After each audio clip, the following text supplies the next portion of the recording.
Right Telangana తల్లి విగ్రహావిష్కరణకు కాంగ్రెస్ ప్రభుత్వం సిద్ధమైంది. డిసెంబర్ 9న సచివాలయంలో సీఎం రేవంత్ రెడ్డి తెలంగాణ తల్లి విగ్రహాన్ని ఆవిష్కరించనున్నారు.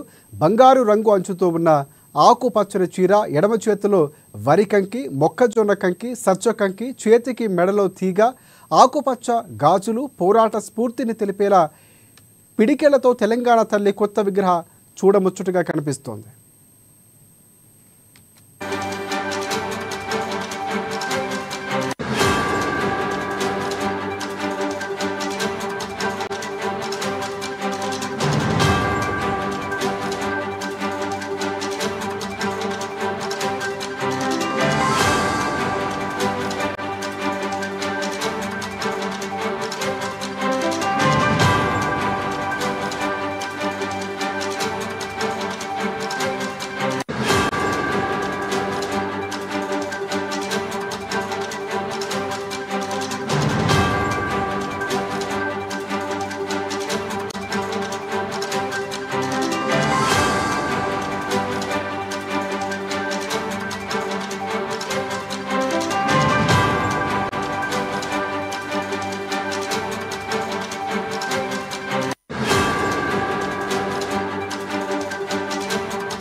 రైట్ తెలంగాణ తల్లి విగ్రహావిష్కరణకు కాంగ్రెస్ ప్రభుత్వం సిద్ధమైంది. డిసెంబర్ 9న సచివాలయంలో సీఎం రేవంత్ రెడ్డి తెలంగాణ తల్లి విగ్రహాన్ని ఆవిష్కరించనున్నారు. బంగారు రంగు అంచుతో ఉన్న ఆకుపచ్చని చీర, ఎడమ చేతిలో వంకి కర్రీ, అలాగే వరికంకితో పాటు మొక్కజొన్న కంకి, సజ్జ కంకి, చేతికి మెడలో తీగ, ఆకుపచ్చ గాజులు పోరాట స్ఫూర్తిని తెలిపేలా పిడికిలలో తెలంగాణ తల్లి కొత్త విగ్రహ చూడచక్కగా కనిపిస్తోంది. ఇదే అంశానికి సంబంధించి పూర్తి అప్డేట్స్ అందించేందుకు మా ఇన్పుట్ ఎడిటర్ శ్రీనివాస్ మనకి లైవ్లో సిద్ధంగా ఉన్నారు. సో శ్రీనివాస్ చెప్పండి, ప్రధానంగా తెలంగాణ తల్లి విగ్రహానికి సంబంధించి పూర్తి స్థాయిలో ఇటువైపు బీఆర్ఎస్ పార్టీ విమర్శలు చేస్తుంటే కాంగ్రెస్ పార్టీ మాత్రం గతంలో ఏదైతే రేవంత్ రెడ్డి ముఖ్యమంత్రి కాకముందు మాట ఇచ్చారు, సో చాలా విమర్శలు చేశారు. సో దాన్ని తెలంగాణ దొరతనానికి వ్యతిరేకంగా ఆ రోజు విగ్రహాన్ని ప్రతిష్ఠించబోతున్నామని చెప్పారు. సో ఆ రకంగానే ఈరోజు కూడా పూర్తి స్థాయిలో విగ్రహానికి కొత్త రూపుదిద్ది ఆవిష్కరించబోతున్నారు. సో దీనికి సంబంధించి ఆకుపచ్చ చీర కంటే గతంలో ఉన్నటువంటి ఎరుపు చీర కాస్త ఆకుపచ్చ రంగుగా మారింది. పూర్తిగా సింబాలిక్గా కాంగ్రెస్ పార్టీ పెట్టినటువంటి పరిస్థితి కనిపిస్తుంది. దానికి సంబంధించి పూర్తి అప్డేట్ చేయండి. రైట్ రాజశేఖర్, ఏదైతే చూస్తున్నామో తెలంగాణ తల్లి విగ్రహావిష్కరణకు సర్వం సిద్ధమైంది. ఏదైతే గతంలో వచ్చిన గత ప్రభుత్వంలో బీఆర్ఎస్ ప్రభుత్వం 10 ఏళ్ల పాటు అధికారంలో ఉన్నప్పటికీ కూడా తెలంగాణ తల్లి విగ్రహావిష్కరణ కార్యక్రమం అయితే జరగలేదు. చివరి రోజుల్లో ఏదో విగ్రహావిష్కరణ చేస్తామని చెప్పినప్పుడు కూడా అది కూడా రూపుదాల్చిన పరిస్థితి. ఎప్పుడైతే రేవంత్ రెడ్డి సర్కార్ అధికారంలోకి వచ్చిందో, కాంగ్రెస్ అధికారంలోకి వచ్చిన తర్వాత తెలంగాణ తల్లి విగ్రహావిష్కరణ కార్యక్రమం ఉండబోతుందని చెప్పి స్పష్టం చేశారు. ముఖ్యంగా ఆగస్టు 8న జరిగిన ఏదైతే సచివాలయంలో ప్రోగ్రాం జరిగినప్పుడు ముఖ్యమంత్రి స్పష్టం చేయడం జరిగింది. తెలంగాణ తల్లి విగ్రహావిష్కరణ కార్యక్రమం సెక్రటేరియట్ ముందే జరిపి తీరుతామని చెప్పారు. ఆ విధంగానే ఈ నెల 9వ తారీఖున విగ్రహావిష్కరణ కార్యక్రమం ఉండబోతుంది. గతంలో ఏదైతే తెలంగాణ తల్లి పేరిట ఏదైతే విగ్రహాలు ఏర్పాటు చేశారో దాని మీద అనేక విమర్శలు వచ్చాయి. ముఖ్యంగా కాంగ్రెస్ పార్టీ అనేక విమర్శలు చేయడం జరిగింది. అది దొరల తెలంగాణ తల్లిగా ఉంది అని చెప్పేసి పదే విమర్శలు చేశారు. సో ఈ నేపథ్యంలో ఇప్పుడు ఏదైతే కాంగ్రెస్ ప్రభుత్వం తీసుకొస్తున్న తెలంగాణ తల్లి విగ్రహం చూస్తే కనుక సర్వసాధారణ మహిళగా ప్రధానంగా ఆకుపచ్చ చీర వేసుకొని బంగారు రంగు అంచుతోని చేతిలో ఏవైతే తెలంగాణకు సంబంధించిన పంటలు ఏవైతే వాటిని చేతిలో పెట్టుకుని ఆ విగ్రహం ఏర్పాటు చేశారు. ఈ విగ్రహం సంబంధించి చూసుకుంటే కనుక అనేకమైన ప్రశంసలు కూడా వస్తున్నాయి. ఎందుకంటే తెలంగాణ తల్లి దొరల తెలంగాణ తల్లి కాదు, తెలంగాణ తల్లి అంటే సాధారణ మహిళలు తెలంగాణలో ఎలా ఉంటారో అలానే ఈ విగ్రహం తీర్చిదిద్దామని చెప్పేసి కాంగ్రెస్ పార్టీ చెబుతుంది. అదేవిధంగా ఈ విగ్రహం ఏర్పాటు కూడా జరగబోతుంది. దీనికి విగ్రహ ఏర్పాటుకు సంబంధించి చూసుకుంటే కనుక ఏదైతే 9వ తారీఖు ఈ నెల 9వ తారీఖున ఈ విగ్రహావిష్కరణ కార్యక్రమం ఉండబోతుంది. విగ్రహావిష్కరణ ముఖ్యమంత్రి రేవంత్ రెడ్డి చేయబోతున్నారు. అదేవిధంగా మంత్రులందరూ కూడా ఇందులో ఉండబోతున్నారు. అయితే ప్రధానంగా చూసుకుంటే కనుక ఈ విగ్రహావిష్కరణకు సంబంధించి దాదాపు 1,00,000 మందిని ఇక్కడ జన సమీకరణ చేయాలని చెప్పేసి కూడా ప్రభుత్వం భావిస్తుంది. ఎందుకంటే ప్రతి నియోజకవర్గం నుంచి కూడా 1000 మందిని టార్గెట్గా పెట్టుకుని దాదాపు 1,00,000 మంది ఈ విగ్రహావిష్కరణ కార్యక్రమంలో పాల్గొనబోతున్నారు. పెద్ద ఎత్తున ఈ కార్యక్రమాన్ని ఏర్పాటు చేయబోతున్నారు. కేవలం విగ్రహావిష్కరణ ఒకటే కాదు, దీనికి సంబంధించి అనేక కార్యక్రమాలు కూడా చేస్తున్నారు. ముఖ్యంగా విగ్రహానికి సంబంధించి చూసుకుంటే కనుక విగ్రహం చుట్టూ కూడా ఫౌంటైన్లు ఏర్పాటు చేశారు, రంగురంగుల అలంకరణలు ఏర్పాటు చేశారు. అదేవిధంగా ఒక లేజర్ లైట్లు ఏర్పాటు చేయడం జరిగింది. సో ఇదంతా చూసుకుంటే కనుక తెలంగాణ తల్లి ఇది ఆకర్షణగా కనిపించేందుకు ప్రజల్ని ఆకర్షించే విధంగా కూడా ఇక్కడ పక్కన హంగులు కూడా ఏర్పాటు చేయడం జరిగింది. ఇక అదే ముఖ్యంగా చూసుకుంటే కనుక ఈ తెలంగాణ తల్లి విగ్రహావిష్కరణకు ఒక్కటే కాదు, ముఖ్యంగా 3 రోజుల పాటు ప్రజా విజయోత్సవ సభలు కాంగ్రెస్ పార్టీ నిర్వహించబోతుంది. ఈ కాంగ్రెస్ పార్టీ నిర్వహించబోతున్న ఈ ప్రజా విజయోత్సవ సభలకు ప్రతిపక్ష నేత బీఆర్ఎస్ అధినేత కేసీఆర్ కూడా ఆహ్వానం పంపాలని చెప్పేసి కూడా ప్రభుత్వం భావిస్తుంది. ఆ విధంగా నిన్న ముఖ్యమంత్రి రేవంత్ రెడ్డి మాట్లాడుతూ పొన్నం ప్రభాకర్ను ఈ ముఖ్యమంత్రికి ఆహ్వానం అందించేందుకు కూడా పంపిస్తున్నాను, మాజీ ముఖ్యమంత్రికి పంపిస్తున్నాను కేసీఆర్ స్వీకరించాల్సింది కూడా ముఖ్యమంత్రి రేవంత్ రెడ్డి చెప్పడం జరిగింది. సో దీనికి సంబంధించి ప్రోటోకాల్ అధికారులతో కూడా ముఖ్యమంత్రి రేవంత్ రెడ్డి మాట్లాడడం జరిగింది. మాజీ ముఖ్యమంత్రి బీఆర్ఎస్ అధినేత కేసీఆర్ కూడా ఆహ్వానం పంపించాలని చెప్పేసి కూడా ముఖ్యమంత్రి వాళ్ళకి ఆదేశాలు జారీ చేయడం జరిగింది. ముఖ్యమంత్రి మాట్లాడుతూ నిన్న ఏదైతే 9వ తారీఖు నుంచి అసెంబ్లీ సమావేశాలు జరగబోతున్నాయి, అసెంబ్లీ సమావేశాలకు కూడా ప్రతిపక్ష నేతగా చంద్రశేఖరరావు రావాలని చెప్పేసి కేసీఆర్ వచ్చి తమకు కొన్ని డైరెక్షన్స్ ఇవ్వాలి, తాము ఏమైనా తప్పులు చేస్తే దాన్ని ఎత్తి చూపాలని చెప్పేసి కూడా పదే కూడా చెప్పడం జరిగింది. సో 9వ తారీఖు జరుగుతున్న అసెంబ్లీ సమావేశం కేసీఆర్ హాజరవుతారా లేదో ఒకటి ప్రశ్నార్థకం కాబోతుంది. అదేవిధంగా తెలంగాణ తల్లి విగ్రహావిష్కరణ కార్యక్రమానికి కూడా కేసీఆర్ హాజరు కాబోతారో లేదో చూడాల్సిన అవసరం ఉంది. అయితే మొత్తానికి ఏదైతే ప్రజా విజయోత్సవ సభల పేరుతో రేపటి నుంచి కూడా 3 రోజుల పాటు ఇటు సచివాలయం కావచ్చు, ట్యాంక్ బండ్ కావచ్చు, అదేవిధంగా మనకి చూసుకుంటే కనుక నెక్లెస్ రోడ్డు కావచ్చు, 3 రోజుల పాటు ఒక పండుగ వాతావరణం అయితే అక్కడ ఏర్పాటు చేయడం జరిగింది. అక్కడ మనం చూసుకుంటే కనుక తెలంగాణకు సంబంధించిన సాంప్రదాయాలకు సంబంధించి చూసుకుంటే కనుక అక్కడ హ్యాండీక్రాఫ్ట్స్ తెలంగాణకు సంబంధించి ఏవైతే చేతి వృత్తుల వారికి సంబంధించిన అక్కడ చేతి స్టాల్స్ ఏర్పాటు చేయబోతున్నారు. అదేవిధంగా తెలంగాణకు సంబంధించిన పిండి వంటకాలకు సంబంధించి తెలంగాణ వంటకాలు ఏర్పాటు చేయబోతున్నారు. ఒక పెద్ద ఎత్తున కార్నివాల్ ఏర్పాటు చేయబోతున్నారు. ఇవన్నీ కూడా 3 రోజుల పాటు జరగబోతుంది. అదేవిధంగా డ్రోన్లతోని ఒక స్పెషల్ షోని, ఒక లేజర్ షోని కూడా ఏర్పాటు చేయబోతున్నారు. మొత్తానికి చూసుకుంటే కనుక కాంగ్రెస్ పార్టీ అధికారంలోకి వచ్చి ఏడాది కావస్తుంది. ఏడాది కావడంతో అటు ప్రజా విజయోత్సవ సభలు, అదేవిధంగా తెలంగాణ తల్లి విగ్రహావిష్కరణ కార్యక్రమాన్ని రేవంత్ రెడ్డి ప్రభుత్వం చాలా ప్రతిష్టాత్మకంగా తీసుకుంది. ఈ ప్రతిష్ఠత అందులో భాగంగానే 3 రోజుల పాటు ఈ విజయోత్సవ సభలు జరగబోతున్నాయి.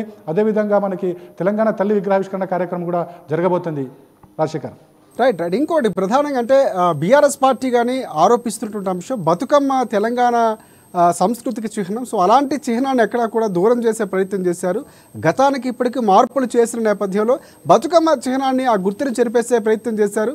అక్కడ కాంగ్రెస్ పార్టీకి ఉన్నటువంటి ఆ తల్లిని పెట్టే ప్రయత్నం చేశారని విమర్శలు చేస్తున్నటువంటి పరిస్థితి. సో ఎందుకంటే అది ఎందుకు పెట్టలేదు అన్నటువంటి విమర్శలు కూడా వచ్చే అవకాశం ఉంది. సో దానికి సంబంధించి కాంగ్రెస్ పార్టీ క్లారిటీ ఇచ్చే అవకాశం కూడా ఉందంటారా? ఖచ్చితంగా మనం ఒకటి చూడాల్సిన అవసరం ఉంది. ఎందుకంటే గతంలో ఏదైతే తెలంగాణ తల్లి విగ్రహం రూపొందించారో అప్పుడు కూడా అనేక ఆరోపణలు రావడం జరిగింది. అది ఒకరిని ఉద్దేశించి ఒకరి రూపురేఖలతో తయారు చేశారని చెప్పేసి కూడా అనేక ఆరోపణలు రావడం జరిగింది. అదేవిధంగా ఆ విగ్రహానికి సంబంధించి ఏదైతే హంగు ఆర్భాటాలు ఏవైతున్నాయో వాటిని ఒక దొరల తల్లిలాగా దాన్ని చిత్రీకరించారు అని చెప్పేసి కూడా ఇటు కాంగ్రెస్ పార్టీ ఆరోపణ చేసింది. అదేవిధంగా కొన్ని ప్రతిపక్షాలు కూడా ఆరోపణ చేసాయి. అదేవిధంగా ఇప్పుడు ఏదైతే కాంగ్రెస్ ప్రభుత్వం ఏర్పాటు చేయబోతున్న తెలంగాణ తల్లికి సంబంధించి కూడా ఆరోపణలు విమర్శలు అనేది సహజం. ఎందుకంటే ఏ ప్రతిపక్ష పార్టీ కూడా ప్రభుత్వం చేస్తున్న కార్యక్రమాన్ని సమర్థించదు. అది మనం గమనించాల్సిన అవసరం ఉంది. ఎంత మంచి కార్యక్రమం చేసినా అందులో ఎన్ని సదుద్దేశాలు ఉన్నప్పటికీ కూడా ప్రతిపక్ష పార్టీ ప్రతిపక్ష హోదాలో ఉంటుంది.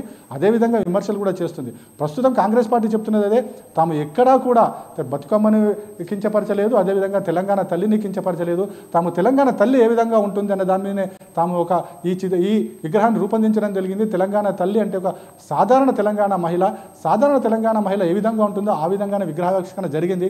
ఎక్కడా కూడా బతుకమ్మని కానీ పూర్తిగా ముందు నుంచి రేవంత్ రెడ్డి క్లియర్ కట్ గా చెప్తున్నారు, సలహాలు ఇవ్వండి, పదే చెప్తున్నాడు పరిస్థితి. కానీ సలహాలు ఇవ్వకుండా విమర్శలు చేయడం అనేది కూడా కొంతవరకు ప్రతిపక్ష పాత్ర పోషించలేదు అన్నటువంటి విమర్శలు కూడా వస్తున్నాయి. రైట్, అదే కదా. ముందు నుంచి కూడా కాంగ్రెస్ పార్టీ అధికారంలోకి వచ్చినప్పటి నుంచి కూడా అటు అసెంబ్లీలో రేవంత్ రెడ్డి ముఖ్యమంత్రి హోదాలో అనేక సార్లు రిక్వెస్ట్ చేయడం జరిగింది. ప్రతిపక్ష పార్టీగా మీరు సలహాలు సూచనలు ఇస్తే ఖచ్చితంగా తాము తీసుకుంటాము, అందులో మంచి ఉంటే ఖచ్చితంగా తీసుకుంటామని చెప్పడం జరిగింది.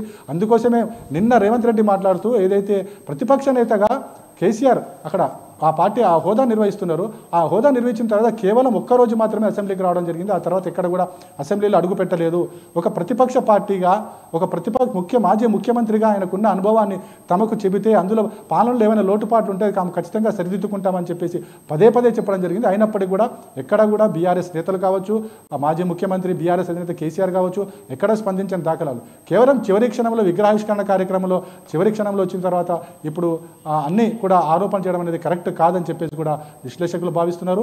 మరోవైపు ఎన్ని ఆరోపణలు చేసినా ఎన్ని విమర్శలు ఆహ్వానం కూడా అందుతుంది, వచ్చే అవకాశాలు ఉన్నాయంటారా? అంటే దాదాపుగా ఎక్కడ కూడా కార్యక్రమాల్లో పాల్గొనేటువంటి పరిస్థితి లేదు, విమర్శలు చేస్తున్నారు. సో కేసీఆర్ వస్తే బాగుంటుంది అన్నటువంటి అభిప్రాయం కూడా వ్యక్తమవుతుంది. సో వచ్చే అవకాశాలు ఉన్నాయంటారా? నిన్న ముఖ్యమంత్రి నేరుగా ఏదైతే మీడియా సమావేశంలో మంత్రి పొన్నం ప్రభాకర్ పక్కగా ఉన్నారు, మా మంత్రికే ఆదేశాలు జారీ చేయడం జరిగింది.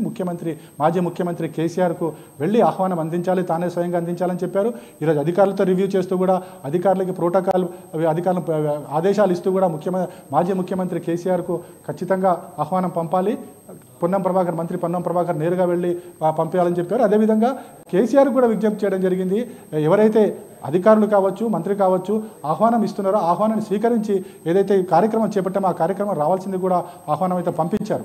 ఇంకో అంటే ముగింపు వేడుకలకు సంబంధించి ముఖ్యమంత్రి ఏం మాట్లాడతారన్న చాలా కీలకం. ఎందుకంటే కాంగ్రెస్ పార్టీ విజయోత్సవాలు ఒక సంవత్సరం పూర్తయిన తర్వాత చేసుకున్నటువంటి పరిస్థితి కంప్లీట్గా చూసుకుంటే 1వ తారీఖు నుంచి 9వ తారీఖు వరకు కంప్లీట్గా ఒక షెడ్యూల్ ఏర్పాటు చేసుకుంది. ఎప్పటికప్పుడు విపక్షాలపైన ప్రభుత్వం చేస్తున్న అభివృద్ధి పనులపైన చెప్పే ప్రయత్నం చేస్తున్నారు ముఖ్యమంత్రి. సో చివరి ముగింపు ప్రసంగం ఎలా ఉండే అవకాశం ఉందంటారు? సో ప్రత్యర్థులకు సంబంధించి కానీ లేకపోతే కాంగ్రెస్ పార్టీకి సంబంధించి ఒక క్లారిటీ వచ్చే అవకాశం ఉంది రేవంత్ రెడ్డికి సంబంధించి. ఎందుకంటే రేవంత్ రెడ్డికి సంబంధించి ముందు నుంచి కూడా సలహాలు ఇందాక మనం మాట్లాడుకున్నట్టే. సో ప్రసంగం చాలా కీలకంగా ఉండబోతుంది. ఎలా ఉండే అవకాశం ఉందంటారు?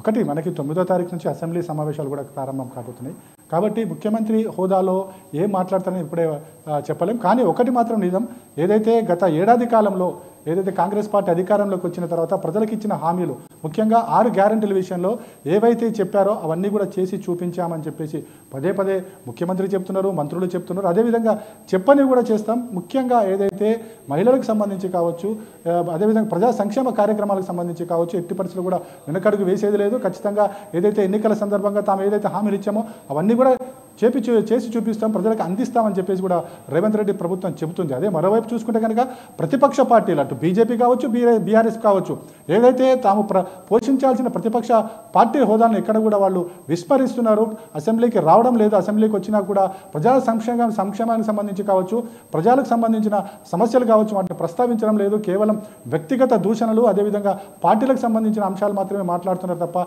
ఎక్కడ ఏమీ లేదని చెప్పేసి పదే చెబుతూ వస్తున్నారు.